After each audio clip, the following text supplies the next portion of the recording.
Welcome to the So That's Why podcast, where we unpack the science behind everyday questions. I'm Jen. I'm Chris. And I'm Matt.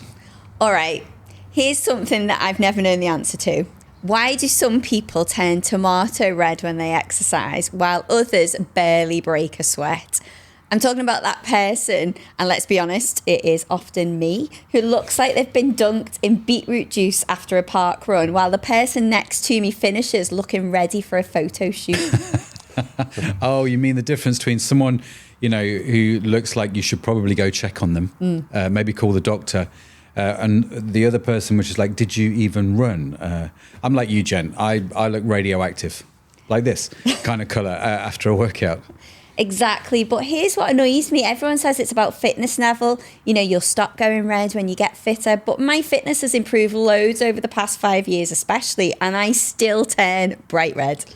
So you'll be delighted to know the real reason involves genetics, which are determining how your blood vessels respond to heat and exertion. So it's got virtually nothing to do with fitness. Brilliant. So my tomato face then is genetic. Is this what we're saying? Exactly. So by the end of this episode, hopefully you'll understand why your face's response to exercise is programmed into your DNA and why some people might actually have an advantage with their lobster look, let's call it. In fact, I can feel myself getting redder just talking about getting redder. So exercise-induced facial flushing, it affects about 70% of people to some degree. So for some, it's enough to ruin their confidence and motivation completely. Guilty of that. I mean, there's nothing more humbling than catching your reflection in a car window and wondering if you need medical attention. No, it's true. It is a problem. It's a social problem because, research has shown that people with pronounced exercise flushing are 40% more likely to avoid group fitness classes and more likely to exercise alone and in quiet times in the gym. It's a little bit sad, isn't it, really? If you change your health routines because of something you can't actually control. Exactly. But as well as usually being out of our control, flushing intensity actually has virtually no correlation with cardiovascular fitness, effort level, or how out of shape you are.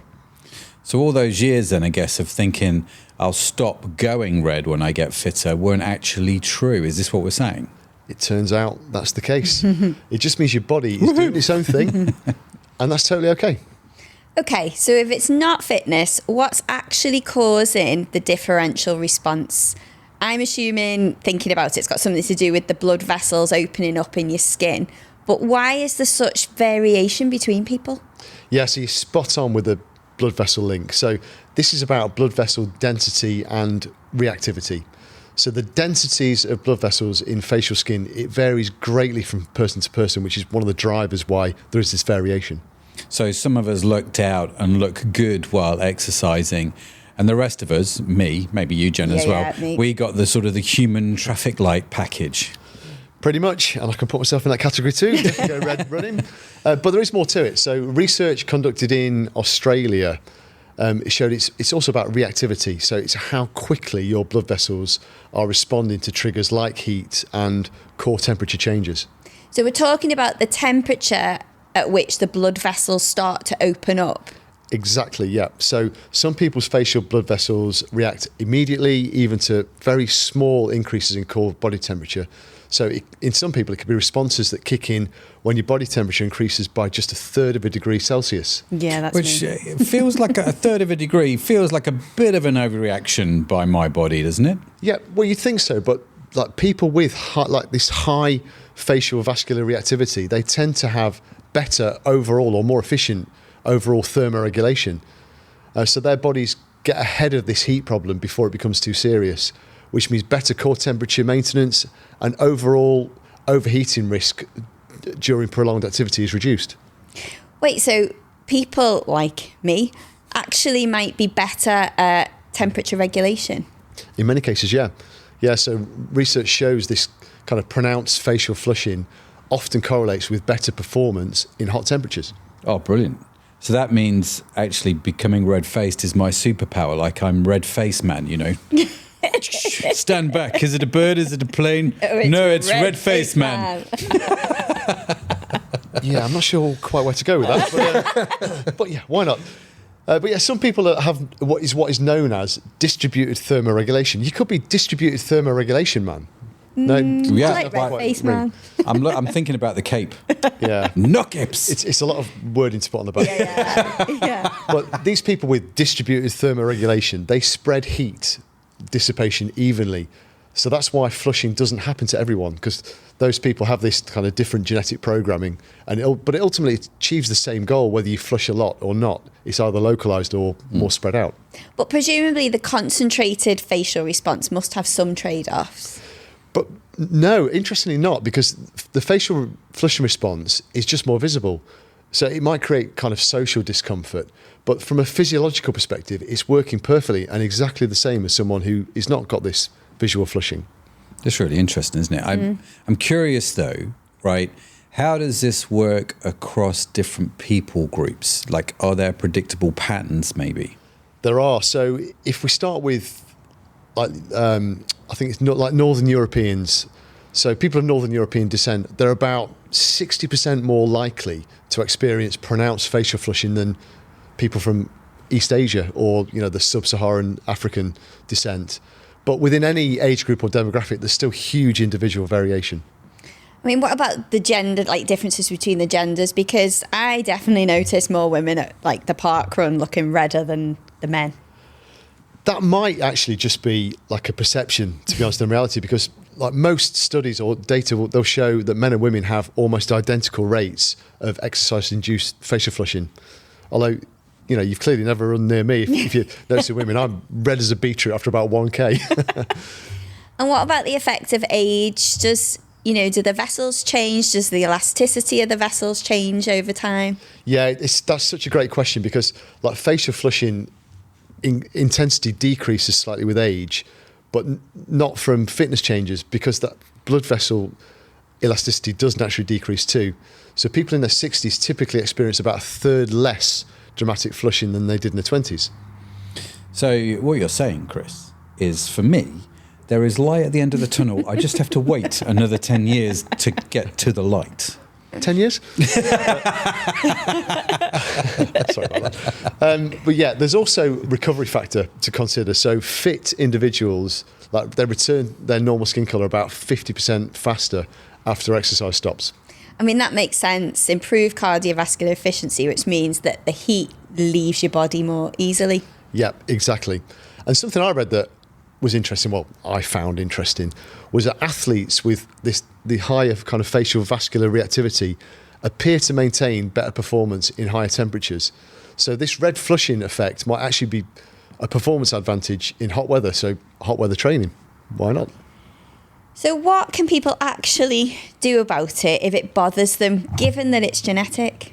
Yeah, because knowing it's genetic doesn't really help when you're trying to, look like you're not having a medical emergency at the gym. So this one is going to sound like an obvious, but not many people actually do it. And this is pre-cooling. So pre-cooling is one of the most useful measures here. And you can apply cool, damp cloths to your wrists and to your temples for 2 to 3 minutes before exercise. And that can reduce facial flushing intensity by about a quarter. And do you just put that like on your wrists and on your temples just there? Yes, it's basically any of the pressure points. They're the main pressure points. So they're the areas that have blood vessels close to the surface and they connect directly to facial capillaries. So you're basically cooling the main supply lines. I can see it now, me at the park run start line with ice packs strapped around my wrists. It's a Kodak moment, right? Maybe put a bag of frozen peas on the temples as well, right? But if it works, who cares, right? Is there anything else maybe that's going to help us? Again, I might sound like an obvious, but it's a really important one. It's hydration. Hydration definitely matters. So having a glass of cool water about 20 minutes before exercise, it really helps maintain better temperature regulation during that exercise. So, but your body needs that time to distribute that fluid before the kind of heat stress begins. So there's no point drinking it literally as you're going over that start line. And what about what we wear, our clothing choices? Presumably, if you wear a more breathable fabric around your neck, that might help. Yeah, absolutely. And you mentioned the neck. So your neck contains major blood vessels that supply the face. So keeping that area cool can have a dramatic effect. So light-coloured, moisture-wicking fabrics reduce overall heat load too. So we have to pre-cool, which I think is one of the greatest phrases I've heard for a while. We have to hydrate. We have to wear the right clothes. So that's what we have to do. What should we not do? What should we avoid? You always ask me what we've got to avoid. I'm honestly like Captain Sensible, Mr. Boy, or whatever. But You're I've the got to dad. use the same one as always. Yeah, We've you're the got dad, Chris. You should try and avoid alcohol within 24 hours of intense exercise because alcohol dilates blood vessels and it makes flushing much more pronounced. But also, hot showers, or very hot showers immediately after exercise can again prolong the flushing response. So basically, everything that feels good after a run, like we did Tough Mudder, and as you cross the line, they give you it was a pint of cider or something like that. So that celebratory drink, that scalding hot shower, they're what we shouldn't do.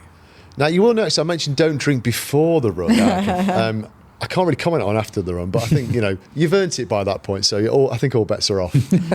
But yeah, pretty much in terms of, avoiding heat, the hot shower thing straight after.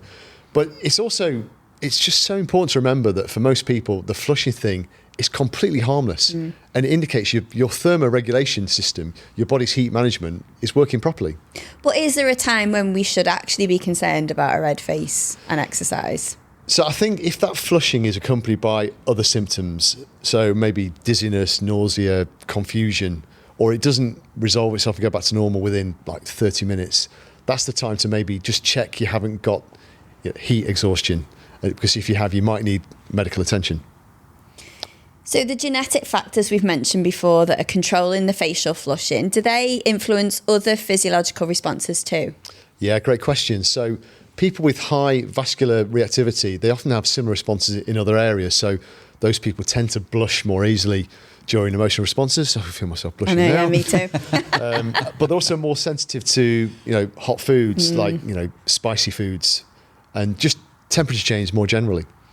Okay, so those of us who do turn red during exercise, basically we're also human mood rings. Yeah, that's not far off the mark. I think that's my experience. That's it. But again, interestingly, people with this responsive vascular systems, they've often got better cardiovascular adaptation to exercise over time. What do you mean better? I know that sounded quite technical, didn't it? It did. So what it means is their hearts become more efficient more quickly with training. So they often see their heart rate and blood pressure, their resting heart rate and blood pressure reductions faster than people with less responsive systems.